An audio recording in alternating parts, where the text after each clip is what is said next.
Hoje vamos conversar sobre os principais sistemas de governo da história. Para me ajudar nessa discussão, temos aqui dois convidados: Ana, especialista em filosofia política, e Carlos, historiador. Vamos começar pelo mais conhecido, a democracia. Ana, o que é afinal uma democracia? Democracia é o governo onde o poder emana do povo. Mas não adianta só colocar democrático no nome do país. Para entender de verdade, temos que voltar à Grécia Antiga, especificamente a Atenas, antes de Cristo. Lá, cerca de 30 mil homens livres podiam opinar e votar nas decisões. Era uma democracia direta. Curiosamente, a escolha para cargos públicos era feita por sorteio. Acreditava-se que assim se manifestava a vontade dos deuses. Exato. Depois disso, a democracia entrou em declínio por milhares de anos. Só ressurgiu com força na Inglaterra e na França durante o século XVII. Foi nesse contexto que surgiu a democracia moderna, especialmente nos Estados Unidos. Hoje, democracia é muito mais do que só votar. Para um país ser realmente democrático, precisa ter eleições livres, separação entre os três poderes, supremacia das leis e liberdade de expressão. E quais são os tipos de democracia? Pode ser direta, indireta ou até por sorteio. Na direta, o povo decide diretamente. Na indireta, elegemos representantes.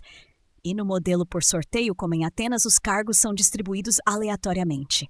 Alguns críticos dizem que a democracia pode se autodestruir se essa for a vontade popular. É um risco inerente ao sistema.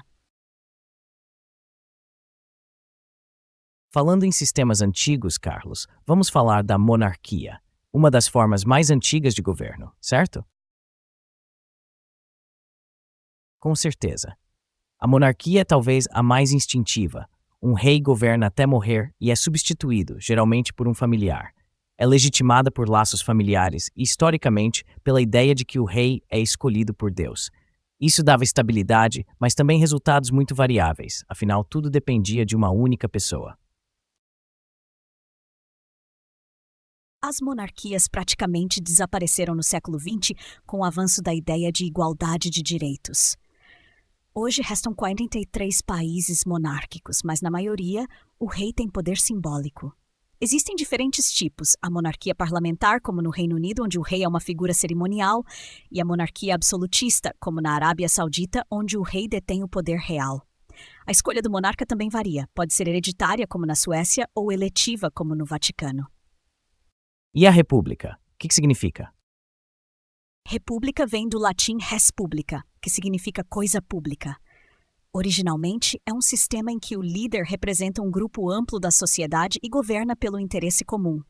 A legitimidade vem do povo, não de Deus, e o poder não é hereditário.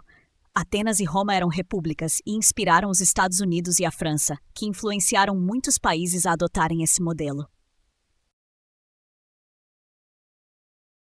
Mas hoje em dia, o termo é usado de forma mais ampla. Qualquer país sem monarca se chama república, mesmo que o governo esteja no poder pela força e não busque o bem comum, como na República Democrática do Congo ou na República Bolivariana da Venezuela. Outro modelo interessante é a aristocracia. Ana, esse era o favorito de Platão e Aristóteles, não é? Sim. Para eles, a aristocracia significava governo dos melhores, sem hereditariedade. Era um ideal de governo conduzido por pessoas com virtude e mérito.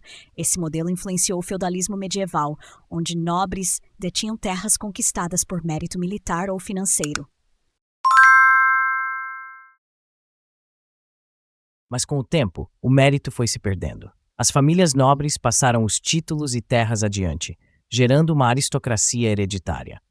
Os reis foram acumulando mais poder, veio o absolutismo e depois a democracia. Hoje, o termo aristocracia perdeu seu sentido original, graças ao esforço dos iluministas, e passou a descrever o domínio de uma pequena elite privilegiada sobre o resto da população. E a teocracia? Quando a religião governa? Teocracia é quando a soberania é atribuída, em última instância, a um Deus. Esse Deus pode se manifestar através de sacerdotes, de um líder religioso ou ter sua vontade intermediada por um governante. O termo foi criado pelos romanos para descrever o sistema dos judeus antigos, mas ainda é aplicável hoje. O Vaticano é um exemplo claro. Uma monarquia eletiva baseada na vontade de Deus, com o Papa como intermediário. Alguns países islâmicos, como o Irã e Afeganistão, também são teocráticos. As leis seguem a revelação de Maomé e, em muitos casos, o líder religioso também detém o poder político. Vamos falar agora de sistemas republicanos modernos. Carlos, o que é presidencialismo? Presidencialismo é quando uma república é liderada por um presidente que acumula dois papéis: chefe do poder executivo, quem administra e aplica as leis, e chefe de Estado, a figura que representa a soberania do país, internamente e internacionalmente. É um cargo muito poderoso, simbólico e prático. O modelo moderno nasceu nos Estados Unidos e é o sistema adotado pelo Brasil. O presidente é eleito diretamente pelo povo e tem grande autonomia, o que pode ser bom, mas também arriscado se o poder não for bem controlado. E o parlamentarismo? No parlamentarismo, o chefe de governo é um membro do legislativo escolhido pelos seus pares, geralmente o líder do partido com maioria no parlamento. Ele comanda o executivo, mas não é o chefe de Estado. Esse papel é cerimonial e ocupado por uma figura simbólica, como um rei ou um presidente sem poder real.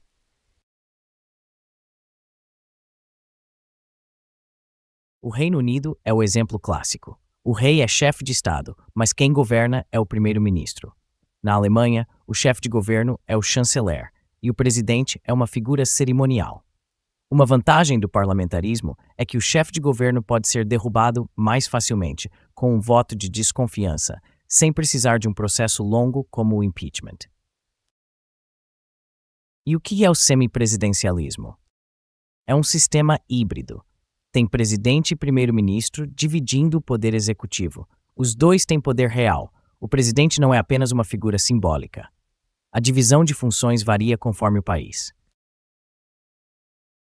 Na França, principal exemplo, o presidente é eleito pelo povo e cuida da política externa e de defesa, enquanto o primeiro-ministro, indicado pelo parlamento, lida com a política interna e econômica. Funciona bem quando há consenso, mas pode gerar conflitos se os poderes não se alinharem. E quando falamos de divisão territorial de poder, entramos no federalismo. O que é isso? Federalismo é um sistema em que o poder regional, como estados, cantões ou províncias, tem autonomia frente ao governo central. A diferença para uma confederação é que na federação, o governo central ainda tem a palavra final. Nos ECELSA, por exemplo, os estados têm leis próprias, mas a Constituição Federal prevalece. É uma solução comum em países grandes ou com diversidade étnica, religiosa ou cultural. Permite que regiões com interesses diferentes tenham certa liberdade sem romper a unidade nacional. E o oposto disso? É o unitarismo. Nele, todo o poder é centralizado. Não há autonomia real para governos regionais. Tudo é decidido pelo centro. É comum em países europeus como França e Reino Unido, que passaram por longos processos de centralização desde a Idade Média. Esses modelos refletem escolhas históricas. O unitarismo busca unidade e eficiência, mas pode ignorar demandas locais. O federalismo valoriza a diversidade, mas pode gerar conflitos entre esferas.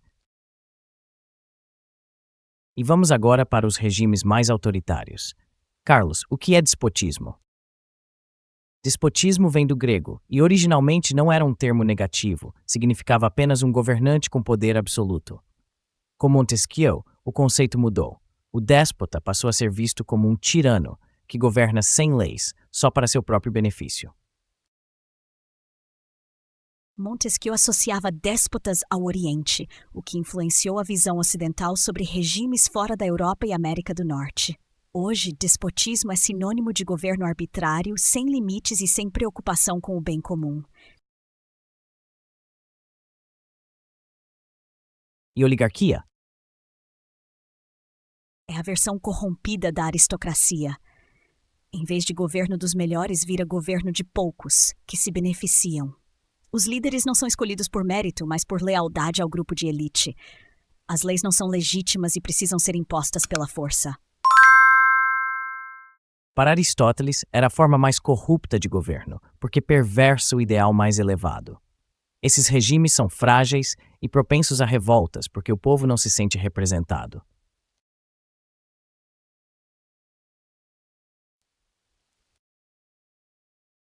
Tecnocracia é o governo de especialistas, cientistas, engenheiros, economistas, escolhidos pela competência técnica, não por apoio popular ou ideologia. Em tese, é eficiente, decisões baseadas em dados, não em emoção. Mas em democracias, isso é problemático. A falta de legitimidade popular pode gerar descontentamento. Em Singapura, funciona bem e trouxe prosperidade.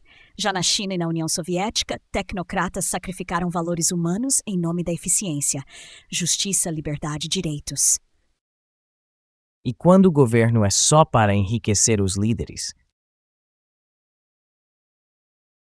Aí temos a cleptocracia, governo por ladrões.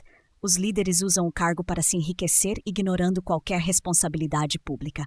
É um termo informal, mas muito usado para descrever regimes corruptos. Você provavelmente já ouviu alguém dizer: esse país é uma cleptocracia. É quando o Estado vira uma máquina de pilhagem. E o Extremmenthroth, totalitarismo. Totalitarismo é quando o Estado controla tudo, não só a esfera pública, mas também a vida privada, o que as pessoas pensam, como se vestem, o que acreditam. É um regime extremamente repressivo, geralmente com um partido único e um líder carismático, visto como detentor da verdade absoluta. Exemplos clássicos são a União Soviética de Stalin e a Alemanha nazista de Hitler. Cidadãos não tinham direitos, dissidência era punida com prisão ou morte e a ideologia oficial era imposta como verdade inquestionável. E por fim, o oposto de tudo isso, anarquia. Anarquia é a ausência de poder central. Cada indivíduo é seu próprio chefe. Para os gregos, era uma forma caótica de democracia direta, onde reinava o interesse individual. Também foi usada para descrever o estado de natureza, antes do Estado, onde imperava a violência. No século XIX, pensadores como Proudhon e Bakunin tentaram redefinir a anarquia como uma sociedade igualitária, sem opressão nem centralização, um sonho de liberdade e fraternidade. Mas poucos tentaram aplicar, e ninguém nunca conseguiu sustentar esse modelo em larga escala. Bom, pessoal, foi um papo denso, mas essencial para entender o mundo em que vivemos. Se você gostou desse conteúdo, não esqueça de se inscrever no canal.